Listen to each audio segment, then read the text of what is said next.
తిరుపతి లడ్డూతో పాటు మాజీ ముఖ్యమంత్రి వైఎస్ జగన్ బొమ్మలు ముద్రించిన పాంప్లెంట్లను కాకినాడ ఎంపీ ఉదయ శ్రీనివాస్ పవిత్రమైన మహాశివరాత్రి రోజు పిఠాపురం పాదగయ క్షేత్రం వద్ద భక్తులకు పంచడం దారుణమని పిఠాపురం నియోజకవర్గ వైఎస్ఆర్ కాంగ్రెస్ పార్టీ ఇన్ఛార్జి వంగ గీతా విశ్వనాథ్ ఆగ్రహం వ్యక్తం చేశారు. పిఠాపురం మహారాజాకోట ఆవరణలో గల వైఎస్ఆర్ కాంగ్రెస్ పార్టీ కార్యాలయంలో వంగ గీతా విశ్వనాథ్ మీడియా సమావేశం ఏర్పాటు చేశారు. ఈ సందర్భంగా కూటమి ప్రభుత్వం కూటమి నాయకులు తిరుపతి లడ్డూపై చేస్తున్న ప్రచారంపై ఆమె తీవ్ర స్థాయిలో మండిపడ్డారు. ఈ కార్యక్రమంలో గండేపల్లి బాబీ, పిఠాపురం పట్టణ వైఎస్ఆర్ కాంగ్రెస్ పార్టీ అధ్యక్షుడు రావుల మాధవరావు, కొత్తం దత్తుడు, వర్ధినీటి సుజాత, తలిశెట్టి వెంకటేశ్వరరావు తదితరులు పాల్గొన్నారు. మళ్ళీ దుష్ప్రచారం, తప్పుడు ప్రచారం, అదేవిధంగా వెంకటేశ్వర స్వామిని, పవిత్రమైన ప్రసాదాన్ని మరి జగన్ గారి మీద కోపంతో, జగన్ గారి మీద ఉక్రోషంతో, జగన్ గారి ఈ విషయంలో మరి ఆయన తప్పు దొరకలేదనే బాధతో రిపోర్ట్ వచ్చిన తర్వాత కూడా దుష్ప్రచారం ఆపలేదు. దీనికి నిదర్శనం మొన్న గుంటూరులో జరిగిన విషయాన్ని మనం చూసుకుంటే, ప్రశ్నించారని మరి అంబటి రాంబాబు గారిని, అదేవిధంగా విడుదల రజనీ గారిని మరి పెట్రోల్ బాంబులు వేయడం, యాసిడ్ బాంబులు వేయడం, అదేవిధంగా జోగి రమేష్ గారి ఇంటి మీద బాంబులు వేయడం, ఇలా చేసి నానా అల్లరి చేయడం మాత్రమే కాకుండా ఒక పోస్టర్ని తయారు చేశారు. ఇప్పుడు అదే కరపత్రాలుగా కూడా మన పిఠాపురంలో ఎప్పుడు కూడా ఇంచుమించుగా నాకు తెలుసుండి దగ్గర 1956లో ఈ పిఠాపురం నియోజకవర్గం ఏర్పడిన తర్వాత నుంచి కూడా ఇప్పటి వరకు ఎప్పుడు ఇక్కడ ఇటువంటి వాతావరణం లేదు. ఎంత దుష్ప్రచారం అండి!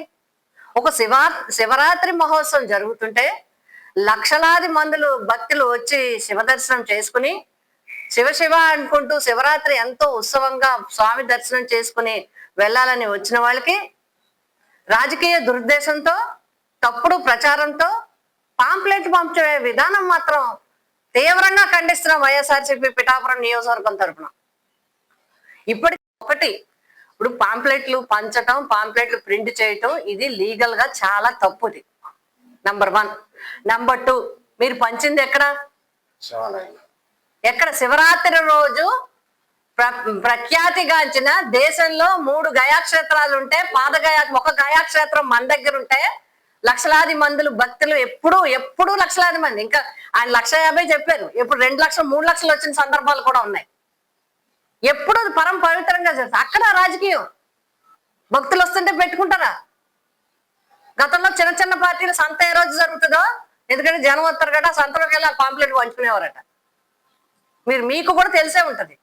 పూర్వం రోజుల్లో చిన్న పార్టీలు చిన్న ఎవరైనా పంచుకోవాలంటే జనంకి అందరూ ఎక్కడుంటారో గ్యాదరింగ్ ఎక్కడంటే సంత రోజు చూసుకోండి అనేవారు. ఎందుకంటే జనం వాళ్ళు పిలిస్తే రారు, వాళ్ళు అక్కడ జనం సంత కొనుక్కుంటూ ఉంటారు. కూరగాయలు కొనుక్కున్న వాడికి, సామాన్లు కొనుక్కున్న వాడికి చేతికి ఇచ్చేవారు. అలా భక్తులు వాళ్ళు భక్తికి వస్తుంటే, వాళ్ళు శివ అని వెళ్తుంటే ప్రసాదం అని ఇల్లు పెడుతున్నారా? ఎంత తప్పండి ఇది! అది ప్రసాద అపవిత్రే కాకుండా ఇక్కడ కుక్కుడేశ్వర స్వామి వాతావరణం కూడా అపవిత్రం చేశారు, రాజకీయ అపవిత్రం చేశారు కుక్కుడేశ్వర స్వామి పరిసర ప్రాంతాన్ని, శివరాత్రిని. కాబట్టి ఒకసారి నేను కోరుతా ఉన్నాను, పార్లమెంటు సభ్యులు గారిని కోరుతా ఉన్నాను, మీరు మళ్ళీ ఒకసారి సిబిఐ రిపోర్ట్ చదువుకోండి. ఈ వాతావరణం పిఠాపురం నియోజకవర్గానికి సరిపడదు, ఈ వాతావరణం కరెక్ట్ కాదు, ఇది మంచి విధానం కాదు. తప్పకుండా మా పార్టీ లీగల్ సెల్ నుంచి కూడా లీగల్ గా కూడా కంప్లైంట్ ఇవ్వడం జరుగుతుంది. లీగల్ సెల్ నుంచి దాన్ని ప్రొసీజర్ చేసుకోవడం జరుగుతుంది. అదేవిధంగా ప్రజలందరికీ కూడా, పిఠాపురం నియోజకవర్గ ప్రజలకి, అదేవిధంగా ఆంధ్రప్రదేశ్ ప్రజలకి నేను ఒకటి కోరుతా ఉన్నాను, మీరు గమనించండి, ప్రజలు గమనించాలి ఏం జరుగుతుంది, ఎందుకు జరుగుతుంది. కేవలం రాజకీయం కోసం అధికారంలోకి వచ్చిన కొద్ది నెలల నుంచి ఇది మొదలుపెట్టి ఇప్పటి